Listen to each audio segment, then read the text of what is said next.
Welcome to Coleman Report Live. I'm Bob Coleman. We're talking Main Street and the small business lenders who help it grow. Lance Sexton, good to see you. Delaney is Kansas, Delaney? Yes, I'm at Fort Riley. Congratulations. He's looking for the Wizard of Oz, Bob. There you go. There you go. Today we're gonna talk a lot about fraud. But let's just start off administrative stuff, Lance. I think there was supposed to be a Connect call on the 10th. I never heard of anything. I did not. SBA's just hunkered down, and we're waiting for stuff to drop. I assume you haven't heard. I haven't heard anything. I haven't heard a thing, Bob, but I know they're probably rushing trying to get the new 5010 out. Yeah. So I think those calls will potentially be rescheduled in reflection. I'm sure they will. Well, let's start with Delaney. Delaney, what you got for us on Fraud Friday? So this is a fun story. I guess fraud is not fun. Let me correct myself, but... Interesting story. Yes, interesting. All right, so there is a market manager at TD Bank. His name is Daniel Hernandez. He oversaw 80 employees at 27 different branches in Florida. I'm trying to find the quote here. I believe it said he was the second highest point of escalation and contact within Southern Florida at this bank. So he worked on recruiting customers, and he actually also got another bank employee in on this scheme. They applied for over 90 loans, asking for $30 million from the PPP program. Once he recruited these customers, he would pair them up with other customers who could help provide fraudulent documentation. They would help in the application process. And so he also applied for $7 million from the iRoll program. And on each of these applications that went through, it said that he would ask for kickbacks of about 10 to 15%, just depending. They obtained $17 million in total. How much did he receive personally? Within the criminal complaint and all of the sources I was looking at, it didn't give an exact number, but I believe it would have been probably roughly 1 to 2 million based on kind of what I saw. And how much did the government recover? Do we know? That I'm not sure of, but I know they are working on this. They've got about 3 other conspirators who have been charged, or they're waiting for a guilty plea. All right. What did he do with his money? Sadly, I'm not sure. I didn't see anything about cars or houses or jewelry. I know, it's a little disappointing, but... Okay, and what's the status? He's been indicted? Where is he in the criminal process? So he was charged at some point last year. Here in December, he pleaded guilty to conspiracy of wire fraud. And he was fired from the bank back in August, I believe, as I'm sure you could assume. Very good. All right. Well, thank you very much. Yeah, and this sort of dovetails what we're going to talk about, Lance, and I wanted to pick a subject. I want to talk about the 5 signs of borrower fraud. The reason why I picked this is we're going to do some white papers and do some things, and I thought, hey, that'd be an interesting topic for today. And the first thing I have is it's a complicated transaction. And number 2 is they believe themselves to be the smartest person in the room. Those 2 things are together. I highly encourage all of you to go to Amazon and buy a book called The Smartest Guys in the Room. It's about Enron and about their fraud.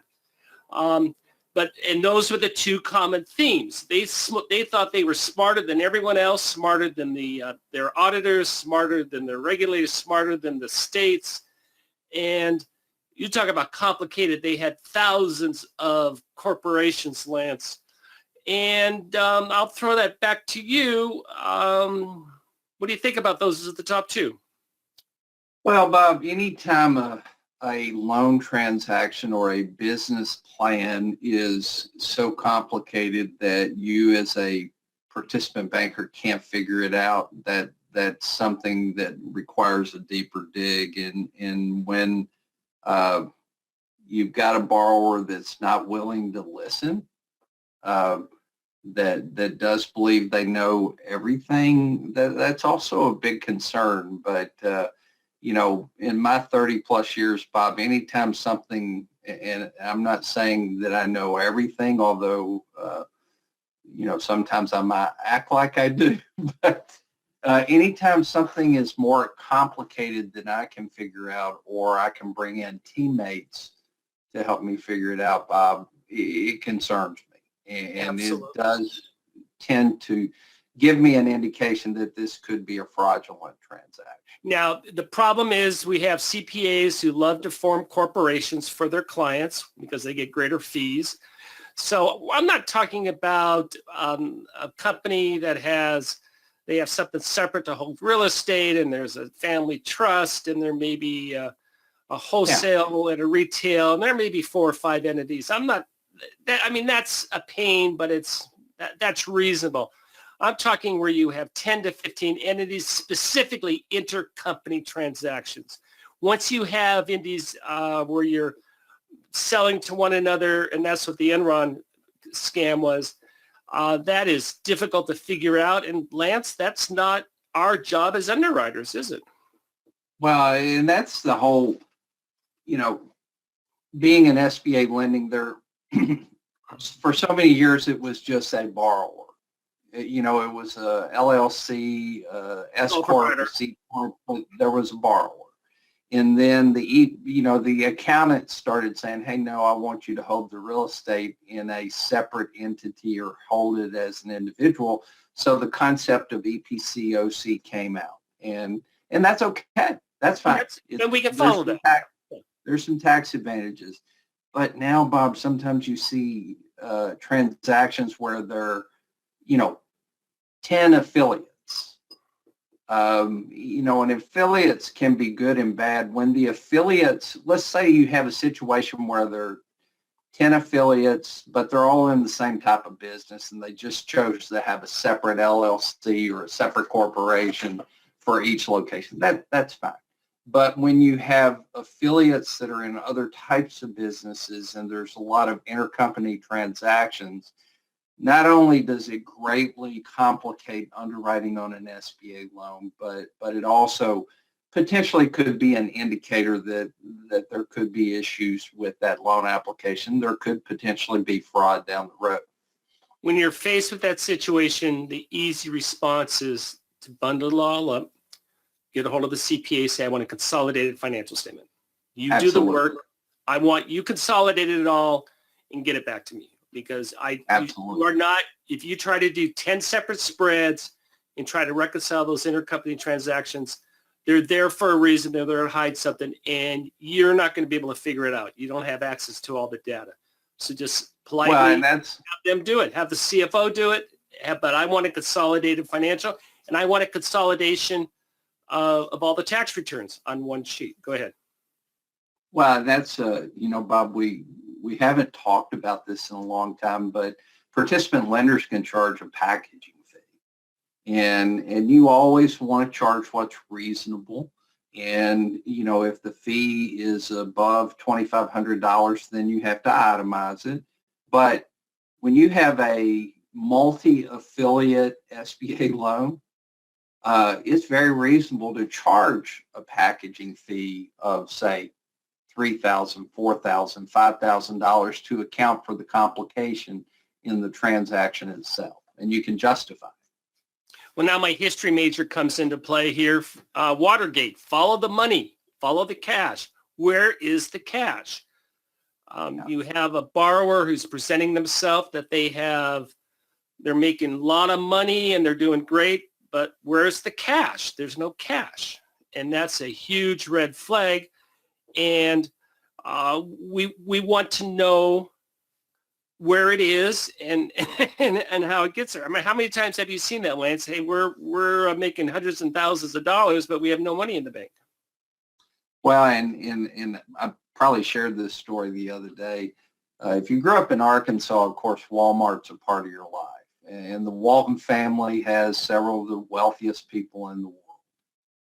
But Sam Walton, who founded the company, who was certainly one of the wealthiest people in America, drove a very simple Ford F-150 that was several years old.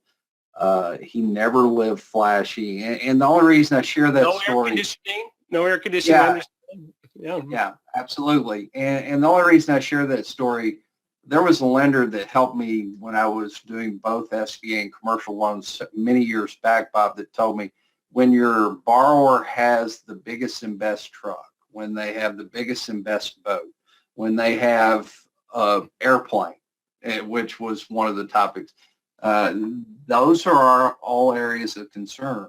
If your borrower walks in the door and has a conservative vehicle and don't have all the toys, obviously they're putting their money back into the business and not into personal toys.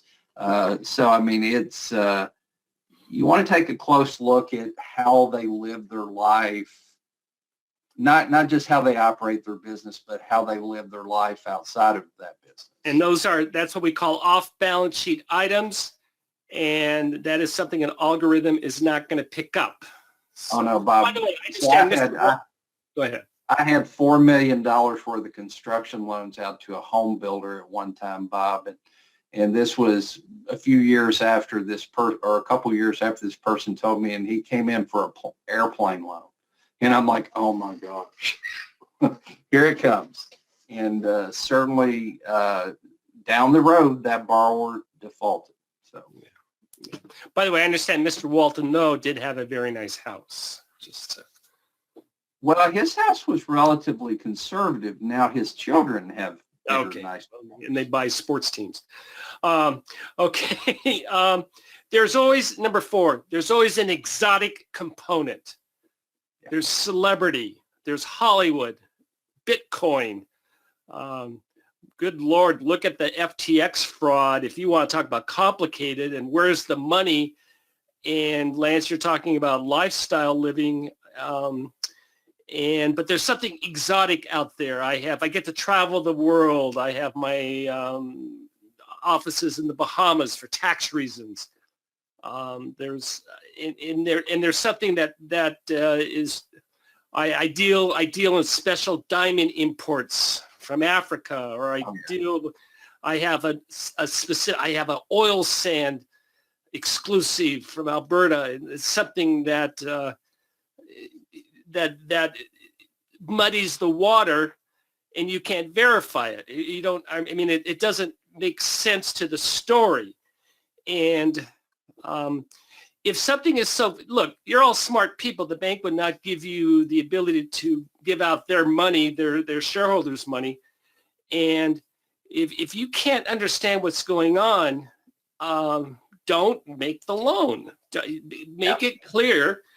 And just because, the old joke is, Lance, where do all the people go that their loans get turned down? Well, they go to Hollywood and become producers. So don't be intimidated or in awe of those professional athlete relationships and all that stuff that they claim. Go ahead, Lance. Well, Bob, and it's easy to do that. I'll never forget. If anybody follows me on Facebook, I love to bass fish, and there was a day when marina proposal was going to be presented, and as it turns out, one of the partners was a guy named Jimmy Houston. And if anybody bass fishes, Jimmy's a professional bass fisherman who kisses, or he's, and so I was in complete and total awe. But guess what, guys? I didn't make the loan. So, did he repay?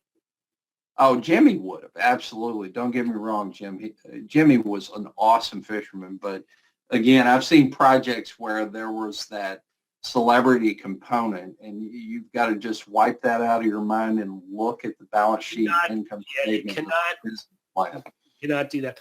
Finally, they are, to tie this in, that they're the smartest person on the room. They're the new kid on the block with a new idea that no one's ever thought of before. Yeah. And again, they feel they have a monopoly on something. And first of all, no one has a monopoly. There are no exclusive ideas. It's all in execution. If they think they're the only ones who have this niche that can do it, well, that's That doesn't happen, Lance. No, it's, I like business plans on proven concepts, and we all participate most likely in franchise lending. And part of the reason SBA lenders like franchise lending is it's typically a proven concept. Somebody that comes up with a concept that no one else has done, it's not to say that it won't work, but, certainly I like. Yeah, I mean, you could go through the internet. Well, you had Netscape, and they controlled it, and then Google came along, and then you had MySpace, right? And at pet.com, and you had all these great ideas, and we control it, and we know what we're doing, and bam. And that also applies to brick and mortar. We have Bed Bath & Beyond, a stable, and they're going bankrupt. So things evolve, and there are no exclusive ideas. It's simply execution. And for someone to say, "Hey, I got this great new idea, and we're gonna disrupt the industry," for everyone that does, and there are people who can do that. I'm not poo-pawing that, but there's hundreds that fall by the wayside. So be careful on that. And that's where I guess the line is. We're concerned about that. So anyway, so let me wrap this up, Lance. I want a yes or no from you. Take one out or put one back in. My 5 initial signs are: it's a complicated transaction. We're lending to the smartest people in the room. They know what they're doing. They're the new kids on the block. They're going to disrupt this industry, and they're going to go downtown, and they're going to create this restaurant that's going to blow everyone away with Asian fusion food. They can't quite come up with how they're getting their money. I'm getting money from my aunt in Hong Kong, and she's it's tied up in trust. But don't worry, Lance. We're going to have the wire soon. There's an exotic component. I have. I'm a new NIL deal with the new Arkansas quarterback, University of Arkansas quarterback, and we have this NIL deal that's just gonna. I need to finance that because that's going to blow it out of the water. And here's an autographed football from the kid, and those are my 5. What do you? Bob, what am I missing? No, I think they're all good, Bob, and I think the big takeaway here is if it's a transaction or a business plan that you don't understand, or you can't find somebody in your institution that understands, go ahead and move to the next project. Yeah. And these come up with, and you can read the case studies. That's what Lance and I love to pour over the inspector generals. And you look at all the bad loans, and when you look back and do the autopsy, it was obvious. Well, it was obvious, right? So take a step back, answer the question, does this make sense? Anyway, fun discussion. Thank you all for joining us. I appreciate the time. We are off on Monday, correct? Monday is Martin Luther King. Is my calendar? That's correct, Bob. Yeah. Okay, yeah, so we follow the bank holidays. And we'll see you all next Friday. Delaney, thank you. Thank you all for joining us today for Coleman Report Live and for supporting America's Main Street, one entrepreneur at a time. Have a great Have day. a great weekend. Thank you for joining us today for today's episode. If you like today's content, hit that subscribe button to subscribe to our channel and click that bell icon to get notified about our latest videos. Thank you again for joining us today and for supporting America's Main Street, one entrepreneur at a time. Catch you next time.